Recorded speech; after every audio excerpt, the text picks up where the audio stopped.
Hey guys welcome back to आम YouTube channel रे आज आम डिस्कसन करवा +3 सेकेंड इयर पिलामानंक पर सेमिस्टर उद्दिष्ट major paper 9 western political thought रो यूनिट 2 रो 5 मार्क विशिष्ट क्वेश्चन आंसर ता पूर्व आम मु जणाई देबा चाहूँगी जो पिलामाने हमर बही मेजर पेपर 8 9 10 बही और गाइड किणी नांती किणी दियो कम मूल्य उपलब्ध कंटेंट नंबर होचे 9861546475 एबे हम डिस्कसन करवा प्रथम क्वेश्चन आंटोनियो ग्राम्स्की वैधता भाव द्वारा वर्णन कर describe the concept of legitimacy of Antonio Gramsci ये उत्तर हम ग्राम्स्की संगठन आधिपत्य को संस्कृति उपरे मुख्य केन्द्रबिंदु बोली कही ता हूँ पुंजीवादी समाजर सर्वोच्च संगठन से यही सर्वोच्च संगठन दुईटी स्तर संपर्क में आलोकपात कर राजनीतिक समाज बा राष्ट्र जी निजर आधिपत्य बजाय रखा बल प्रयोग करें सरकारी संगठन जथा पुलिस न्यायपालिका जेल इत्यादि यार परिसर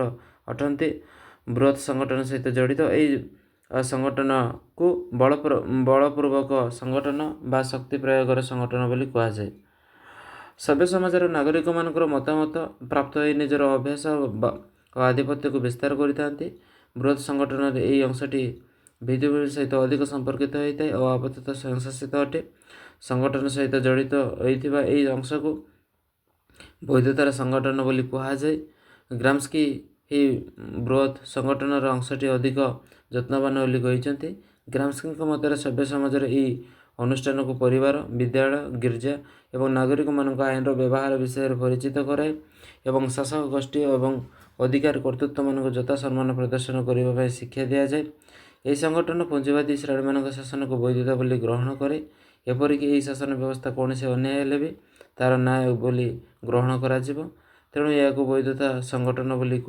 विचार को विवेचना कराए यह संगठन पुंजीवादी समाज को एपरी कार्य करने को सामर्थ्य दियंती जे जो जनापड़े जे शासक गोष्ठी लोक मानकर मत और सहमति शासन कर प्रजा मानकर मत अनुसार जिते बड़े क्षमता आपातत कार्यकारी हुए ताकू आधिपत्य बोली कहुए ग्राम्स्की कहती पुंजीवादी समाजर वैधता यही संगठन कर्तृत्व प्रति आसुवा जेकोसी आह्वान को प्रतिरोध करें तेणु पुंजीवादी समाज यही संगठन गुड़िकर दक्षता उपर निर्भर करे एवं निजक से अनुसार दृढ़ करें राजनीतिक समाज को जिते बड़े नागरिक समाज सुरक्षित करें से बलपूर्वक संगठन जता पुलिस न्यायपालिका जेल व्यवहार करें ये विश्लेषण आमको निम्न सिद्धांत दिग को निए जे कम्युनिस्ट मैंने आंदोलन केवल पुंजीवादी समाज को समाप्त कले हम ना बरं एक समृद्ध और बल प्रयोग बल जगाऊा गोष्ठी मानकर अंत परिसमाप्ति आने आवश्यक समाजवादी उत्पादन प्रणाली व्यवस्था नागरिक समाज अनुष्ठान नाम एक मूल्यबोध भित्तिक संस्थार भित्ति कर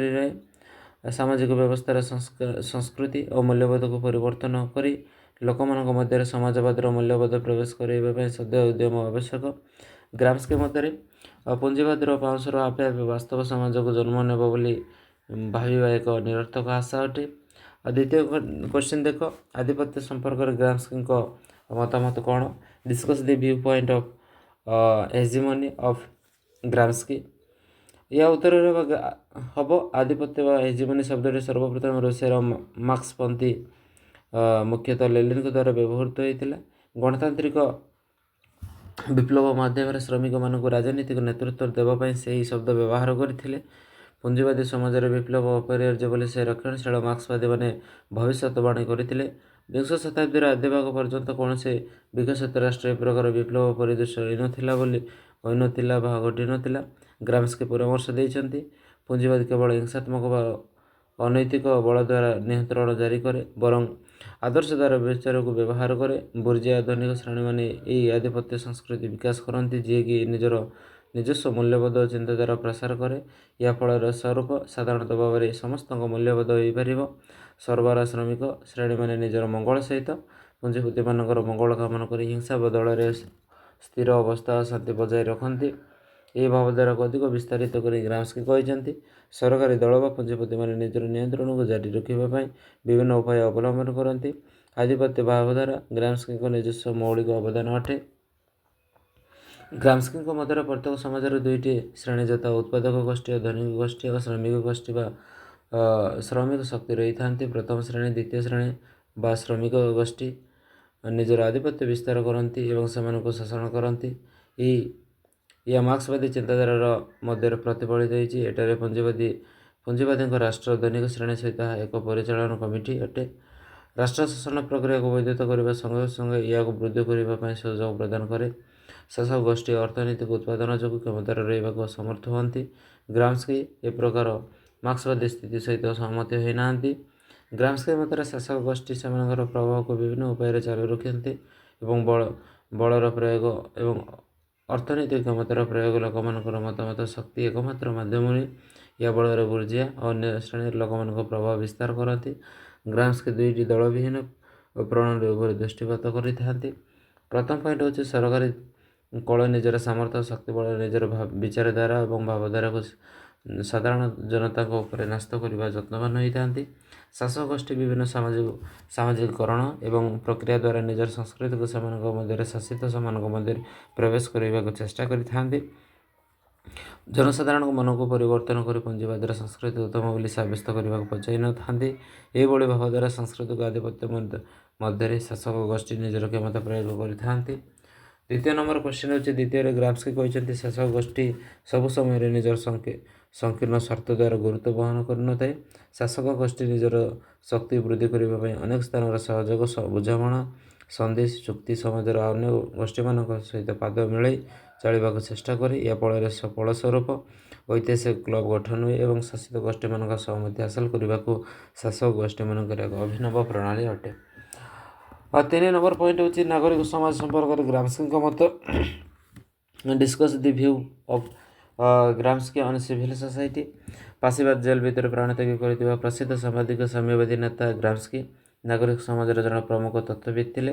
ତାଙ୍କ ନାଗରିକ ସମାଜର ଭାବଧାରା କେବଳ ଅର୍ଥନୈତିକ ବିବାଦର ପରିସର ସ୍ପର୍ଶ କରିନଥିଲା ବରଂ ରାଜନୀତି ସଂସ୍କୃତିର ପରିସରକୁ ପ୍ରଭାବିତ କରିଥିଲା। ତାଙ୍କ ମତରେ ନାଗରିକ ସମାଜ ଅବସ୍ଥାନ ଏବଂ ସମାଧାନ ବଦଳରେ ଅଧିକ ବିବାଦ ସୃଷ୍ଟି ହୋଇଥାଏ। ଏହାକୁ ଅନ୍ୟ ଭାବରେ କହିଲେ ନାଗରିକ ସମାଜ ବିଭିନ୍ନ ଅସମାନ ଗୋଷ୍ଠୀ ଯଥା ଶ୍ରେଣୀ ଜାତି ଲିଙ୍ଗଗତ ପାର୍ଥକ୍ୟ ସୃଷ୍ଟି କରି ଅସ୍ଥିରତା ସୃଷ୍ଟି କରନ୍ତି। ଏହାକୁ ଅସମାନତା ସମ୍ପର୍କରେ କ୍ଷମତା ସମ୍ପର୍କ ଓ ସଂଘର୍ଷ ମଧ୍ୟରେ ସାମାଜିକ ଅର୍ଥନୈତିକ ଗୋଷ୍ଠୀମାନଙ୍କ ମଧ୍ୟରେ ଅସମାନତାର ପୁନର୍ଜାଗରଣ କରାଏ। ଅସମାନତା ସୃଷ୍ଟି କରେ ନାହିଁ। ଏହା ସାମାଜିକ ଅର୍ଥନୈତିକ ଗୋଷ୍ଠୀମାନଙ୍କ ମଧ୍ୟରେ ଅସମାନତାର ପୁନର୍ଜାଗରଣ କରାଇଥାଏ। କ୍ଷମତା ବଳରେ ପଦପଦବୀରେ ଥିବା ଲୋକମାନେ ଅଧିକରୁ ଅଧିକ କ୍ଷମତା ପାଇବା ପାଇଁ କ୍ଷମତା ବଜାୟ ରଖିବା ପାଇଁ ସେମାନଙ୍କ ପାଖରେ ଆସୁଥିବା ସୁଯୋଗ ପ୍ରୟୋଗ କରି ବିଜୟ ଲାଭ କରନ୍ତି ନିଜର ଆଧିପତ୍ୟ ବଜାୟ ରଖନ୍ତି। ମାର୍କ୍ସଙ୍କ ଭଳି ଗ୍ରାମ୍ସ୍କି ଶ୍ରେଣୀ ସଂଘର୍ଷ ବିଶ୍ୱାସ କରୁଥିଲେ ମଧ୍ୟ ତାଙ୍କର ଉପାୟ ତାଙ୍କଠାରୁ ପୃଥକ୍ ଥିଲା। ସେ କହିଥିଲେ ଶ୍ରେଣୀ ସଂଘର୍ଷ କେବଳ ଏକ ଶକ୍ତି ପ୍ରୟୋଗର ପରିସୀମା ମଧ୍ୟରେ ସୀମିତ ନୁହେଁ, ଏହା ଆଦର୍ଶବାଦର ଯୁଦ୍ଧ ଅଟେ। ନାଗରିକ ସମାଜର ପରିସର ଏହି ଯୁଦ୍ଧ ଲଢ଼ାଯିବା ଉଚିତ। ଏଥିପାଇଁ କ୍ଷମତାସୀନ ଦଳ ବିଜୟ ଲାଭ କରିଥାଏ। ବାସ୍ତବ ଜନମତ ଏଠାରେ ପ୍ରତିଫଳିତ ହୋଇନଥାଏ। ତେଣୁ ଏଠାରେ ଏହା ସ୍ପଷ୍ଟ ଯେ ଏଠାରେ ରାଜନୈତିକ ଅର୍ଥନୈତିକ ସାମରିକ କର୍ତ୍ତୃତ୍ୱ ପ୍ରଭାବ ସମସ୍ତଙ୍କୁ ନିୟନ୍ତ୍ରିତ କରିଥାଏ। ଗ୍ରାମ୍ସ୍କିଙ୍କ ଆଧିପତ୍ୟ ତତ୍ତ୍ୱ ଗଭୀର ଭାବରେ ପୁଞ୍ଜିବାଦୀ ଆଦର୍ଶ ରାଷ୍ଟ୍ର ସହିତ ଜଡ଼ିତ। ସେ ରାଷ୍ଟ୍ରକୁ ଏକ ସଂକୀର୍ଣ୍ଣ ଅର୍ଥରେ ଉପସ୍ଥାପିତ କରିନାହାନ୍ତି। ସେ ରାଷ୍ଟ୍ରକୁ ସଭ୍ୟ ସମାଜ ଏବଂ ରାଜନୈତିକ ସମାଜ ଏହିପରି ଦୁଇ ଭାଗରେ ବିଭକ୍ତ କରିଛନ୍ତି। ରାଜନୈତିକ ସମାଜ କହିଲେ ପୋଲିସ ବା ସୈନ୍ୟବାହିନୀକୁ ବୁଝାଇଥାଏ। ଏକ ପରିବାର ଏବଂ ଶିକ୍ଷା ବ୍ୟବସ୍ଥା ଶ୍ରମିକ ସଂଗଠନ ଅନ୍ୟାନ୍ୟ ଘରୋଇ ବେସରକାରୀ ସଂସ୍ଥାକୁ ନାଗରିକ ସମାଜରେ ଅନ୍ତର୍ଭୁକ୍ତ କରାଯାଇଥାଏ। ସଭ୍ୟ ସମାଜ ରାଷ୍ଟ୍ର ଅର୍ଥନୀତି ମଧ୍ୟସ୍ଥତା କରିଥାଏ। ଏହା ବିଭାଜନ ଭାବଗତ ବାସ୍ତବତା ପରିସ୍ଫୁଟନ ସହିତ ସମ୍ପର୍କିତ। ରାଜନୈତିକ ସମାଜ ଶକ୍ତିର ପ୍ରତିନିଧିତ୍ୱ କରୁଥିବା ବେଳେ ସାମାଜିକ ନାଗରିକ ସମାଜର ସହମତିରେ ପ୍ରତିନିଧିତ୍ୱ କରେ। ତେଣୁ ପୁଞ୍ଜିବାଦୀ ସମାଜ ଉଭୟ ଶକ୍ତି ଓ ସହମତି ସହିତ ଶାସନ କାର୍ଯ୍ୟ ପରିଚାଳନା କରାଇଥାଏ। ପୁଞ୍ଜିପତିମାନେ ନିଜର ସର୍ବନିମ୍ନ କ୍ଷମତା ପ୍ରୟୋଗ କରି ନିଜର ଅର୍ଥନୈତିକ ଶକ୍ତି ଦ୍ୱାରା ରାଜନୈତିକ ଦଳ ଓ ଶ୍ରମିକ ସଂଗଠନର ଦାବିକୁ ପୂରଣ କରିଥାନ୍ତି। ଉଚ୍ଚବର୍ଗର ବ୍ୟକ୍ତିମାନେ ପରୋକ୍ଷ ବିପ୍ଳବରେ ବିଶ୍ୱାସ କରନ୍ତି। ନାଗରିକ ସମାଜ ସମ୍ପର୍କରେ ଗ୍ରାମ୍ସ୍କି ଇଟାଲୀର ବାସ୍ତବବାଦୀ ଦାର୍ଶନିକ ମାକିଆଭେଲିଙ୍କ ଦ୍ୱାରା ପ୍ରଭାବିତ ହୋଇଛନ୍ତି। ସେ କହିଛନ୍ତି ଆଧୁନିକ ପ୍ରିନ୍ସ ବୈପ୍ଳବିକ ଦଳ ଏବଂ ଶ୍ରମିକମାନଙ୍କର ଏକ ବୈଦିକ ଗୋଷ୍ଠୀ ଗଠନ ପାଇଁ ସୁଯୋଗ ପ୍ରଦାନ କରିଥାଏ, ଯାହାର ମାଧ୍ୟମରେ ପୁଞ୍ଜିପତିମାନେ ନାଗରିକ ସମାଜ ଉପରେ ଆଧିପତ୍ୟ ବିସ୍ତାର କରନ୍ତି। 4 ନମ୍ବର କ୍ୱେଶ୍ଚିନ୍ ଅଛି ରାଜନୈତିକ ପ୍ରାଧାନ୍ୟ ଉପରେ ଗ୍ରାମ୍ସ୍କିଙ୍କ ମତାମତ ଆଲୋଚନା କର। Discuss the view point of Gramsci on political hegemony. ଏ ଉତ୍ତରରେ ଲେଖିବା। ରାଜନୈତିକ ପ୍ରାଧାନ୍ୟ ଆଧିପତ୍ୟର 3ଟି ପୃଥକ୍ ଉପାଦାନ ରହିଛି। ଗ୍ରାମ୍ସ୍କିଙ୍କ ମତରେ ବ୍ୟବସ୍ଥାପିକ କାର୍ଯ୍ୟାତ୍ମକ ଏବଂ କ୍ଷେତ୍ରାଧିକାର। ଗ୍ରାମ୍ସ୍କି କହିଛନ୍ତି। ଏହି କ୍ଷମତାର 3ଟି ପୃଥକ ପୃଥକ ଉପାଦାନ ଅଟେ। ଗ୍ରାମ୍ସ୍କି ଏହାକୁ ପରବର୍ତ୍ତୀ ସମୟରେ ରାଜନୈତିକ ସମାଜ କହିଛନ୍ତି। ଏହା ସ୍ପଷ୍ଟ ଯେ ତାହା ହିଁ ରାଜନୈତିକ ଆଧିପତ୍ୟର ପ୍ରଧାନ ଉପାଦାନ। ଗୋଟିଏ ବ୍ୟବସ୍ଥାର ଏହି ନ୍ୟାୟର ଚାପ ବା ସର୍ବସାଧାରଣଙ୍କ ଦୃଢ଼ ଦକ୍ଷ କାର୍ଯ୍ୟକାରିତା, ଅର୍ଥନୈତିକ ରାଷ୍ଟ୍ର ସଫଳ ପରିଚାଳନା ଏବଂ ହସ୍ତକ୍ଷେପ ଏବଂ ଦକ୍ଷ ସଂଗଠନ ସହିତ ପରିଚାଳିତ ହୁଏ, ତେବେ ସେହି ରାଷ୍ଟ୍ରର ରାଜନୈତିକ ଆଧିପତ୍ୟ ପ୍ରତିଷ୍ଠିତ ହୋଇଥାଏ। ରାଷ୍ଟ୍ରର ସଂକୀର୍ଣ୍ଣ ଭାବ ଦ୍ୱାରା ଉଚିତ ରାଷ୍ଟ୍ର କେବଳ ଏକ ଆଧିପତ୍ୟ ନିଶ୍ଚିତ ଯେ ଜନସାଧାରଣ ମତକୁ ପ୍ରଭାବିତ କରିବା, ଶିକ୍ଷିତ କରିବା ଏବଂ ସଂଗଠିତ କରିବା ଦରକାର। ରାଷ୍ଟ୍ରରେ କେବଳ ଜନସାଧାରଣଙ୍କ ସଂଗଠନ ଏବଂ ରାଜନୈତିକ ସଂଗଠନ ନଥାଏ, ବରଂ ରାଜନୈତିକ ଦଳ ରହିଥାଏ। ପ୍ରାୟତଃ ସବୁକିଛି ରାଷ୍ଟ୍ରର ଲୋକ ଏଠାରେ ପରାମର୍ଶ ଦିଆଯାଇପାରେ ଯେ ଗ୍ରାମ୍ସ୍କି ଜଣେ ତତ୍ତ୍ୱବିତ୍ ଥିଲେ। ସେ ଜଣେ ନାଗରିକ ସମାଜ ସହିତ ରାଷ୍ଟ୍ର ଉପରେ ମଧ୍ୟ ଦୃଷ୍ଟି ନିବଦ୍ଧ କରିଛନ୍ତି। ରାଷ୍ଟ୍ର ସଂଗଠିତ ଜନମତ ଶାସନ କରେ ଏବଂ ନିର୍ଦ୍ଦେଶ ଦେଇଥାଏ ବୋଲି ଗ୍ରାମ୍ସ୍କି ମତବାଦ ପ୍ରଦାନ କରିଛନ୍ତି। ଗ୍ରାମ୍ସ୍କି ରାଷ୍ଟ୍ରର ଭାବଧାରାକୁ ନୂଆ ପର୍ଦ୍ଦ ଯୋଡ଼ିଛନ୍ତି। ତାଙ୍କ ମତରେ ସ୍ୱତନ୍ତ୍ର ଉପାଦାନ ରାଷ୍ଟ୍ର ଦ୍ୱାରା ପ୍ରତ୍ୟାଖ୍ୟାନ ହୋଇଛନ୍ତି କାରଣ ସେଗୁଡ଼ିକର ଶାସନ ଗୋଷ୍ଠୀମାନଙ୍କର ଶୁଖି କଣ୍ଡେଇ ହୋଇଥିଲା। ସେ ଯୁକ୍ତି ବାଢ଼ିଛନ୍ତି ଯେ ହେଗେଲ୍ ପ୍ରଥମ ଦାର୍ଶନିକ ଯିଏକି ସଂସଦୀୟ ରାଷ୍ଟ୍ରର ତତ୍ତ୍ୱକୁ ପ୍ରଥମେ ପ୍ରତିଷ୍ଠିତ କରିଥିଲେ। ଏହା ଗୋଟିଏ ଦୃଷ୍ଟିରୁ ସତ୍ୟ ଯେ ପୁଞ୍ଜିପତି ଶ୍ରେଣୀ ରାଷ୍ଟ୍ରର ଶାସନ ଏକ ବିପ୍ଳବୀକ ପ୍ରତିନିଧିତ୍ୱ କରନ୍ତି, ଆଇନର ବିବର୍ତ୍ତନ କରନ୍ତି।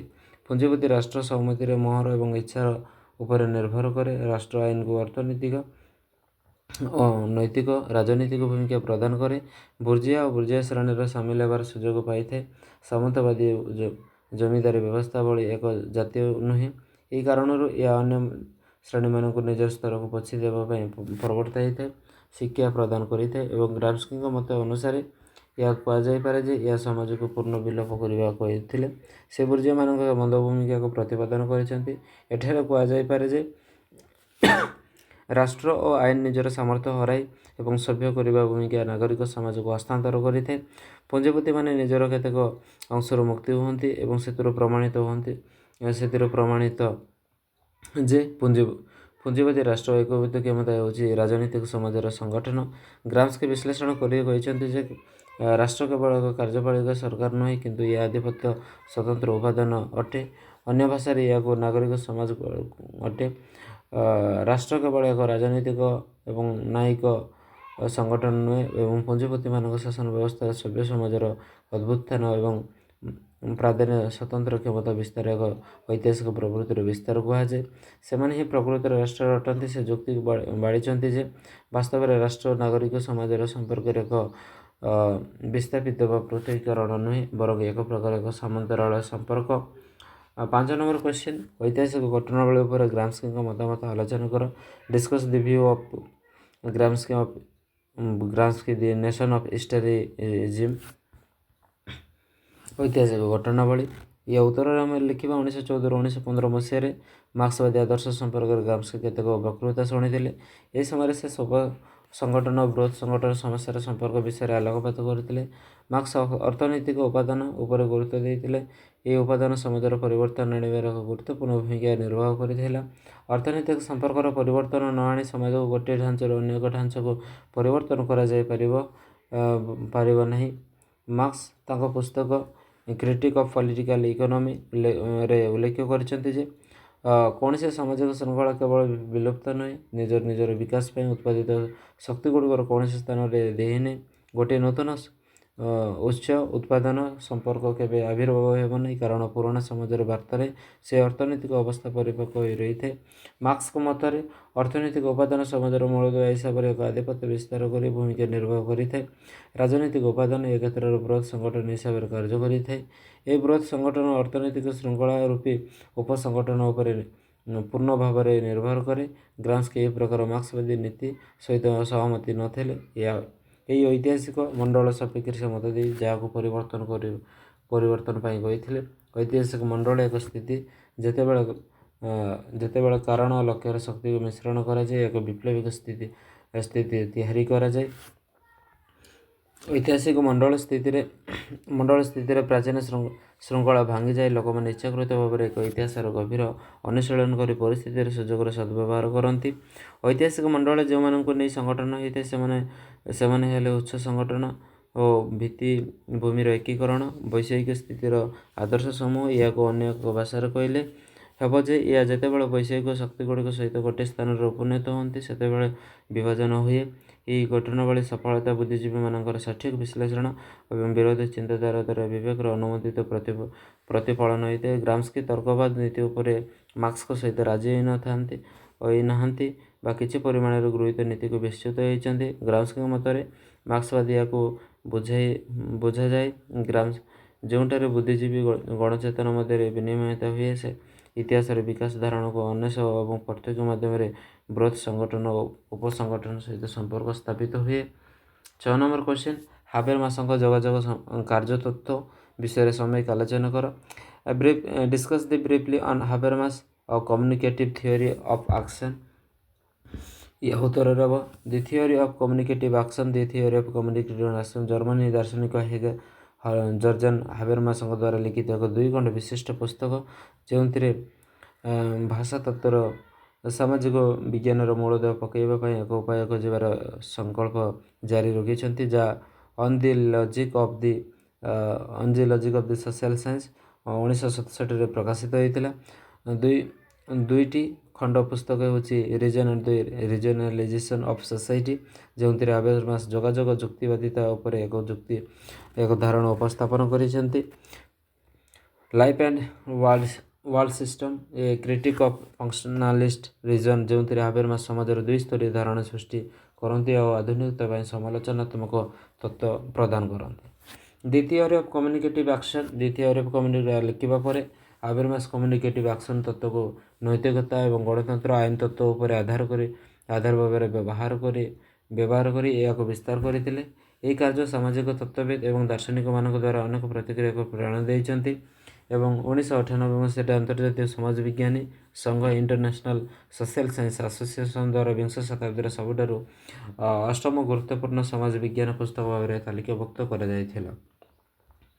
ଯୋଗାଯୋଗମୂଳକ କାର୍ଯ୍ୟରେ ଏକ ଗୁରୁତ୍ୱପୂର୍ଣ୍ଣ ପ୍ରକଳ୍ପ ଯାହାର କାରଣ ଏବଂ ଧାରଣାକୁ ପୁନର୍ନିର୍ମାଣ କରେ ଏବଂ ଉପକରଣକୁ କିମ୍ବା ବସ୍ତୁବାଦୀ ଶବ୍ଦର ଆଧାରିତ ନୁହେଁ ବରଂ ଏକ ମୁକ୍ତିମୂଳକ ଯୋଗାଯୋଗାତ୍ମକ କାର୍ଯ୍ୟରେ ଆଧାରିତ।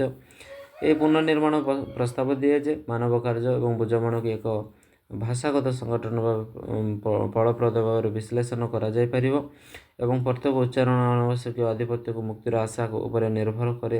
ଯୋଗାଯୋଗରେ ଏହି ଭାଷାଗତ ସଂଗଠନକୁ ସମାଜରେ ଏକ ପ୍ରକାର ବୁଝାମଣା ଉପସ୍ଥାପନ କରିବା ଦିଗରେ ବ୍ୟବହାର କରାଯାଇପାରିବ।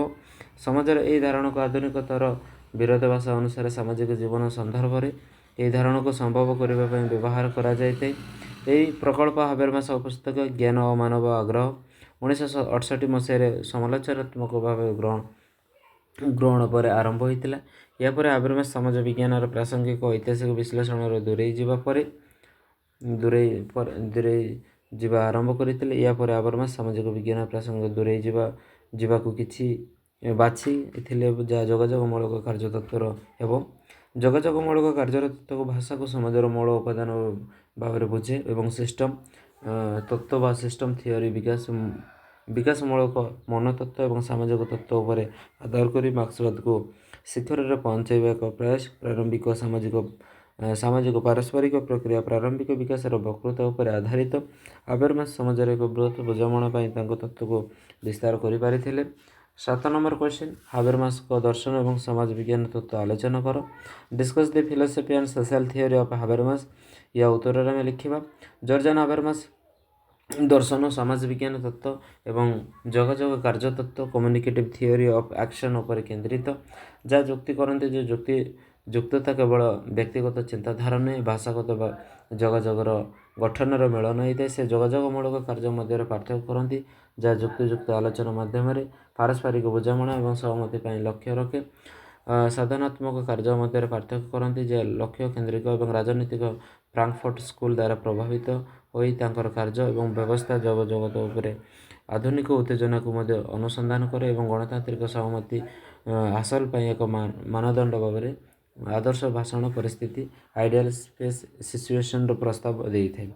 हाबरमास एक सार्वजनिक विकासमूलक तर्क रखिछि जहाँ व्यक्तिगत शिक्षा वैषयिक उपकरण और नैतिक व्यवहार ज्ञानर परिपक्वता मार्ग दर्शन करिथाय।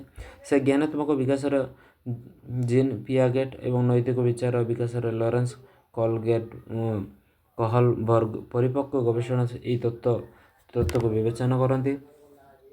हाबरमास दर्शन में आदर्श भाषण परिस्थिति देखा मिलता है। वास्तव विश्व जोगाजोग मूल्यांकन पर एक प्रतिकूल बमान दंड एक काल्पनिक परिस्थिति इमेजिनारी सिचुएशन जोठारे समस्त अंशग्रहणकारी बाधकतार मुक्त हो कथा प्रश्न करने और समालोचक कर सामान सुजोग मिलता है। जीव जगतर उपनिवेशकरण प्रक्रिया द्वारा सिस्टम उपकरण जुक्तियुक्तता जीव जगत को आक्रमण कलुषित करें। यह बुझामण निर्मित सामाजिक एकीकरण सहमतिर एकत्व भांगी जाए। यही तत्व को टंका उपर आधारित सत्यता बोली दबाई थाए।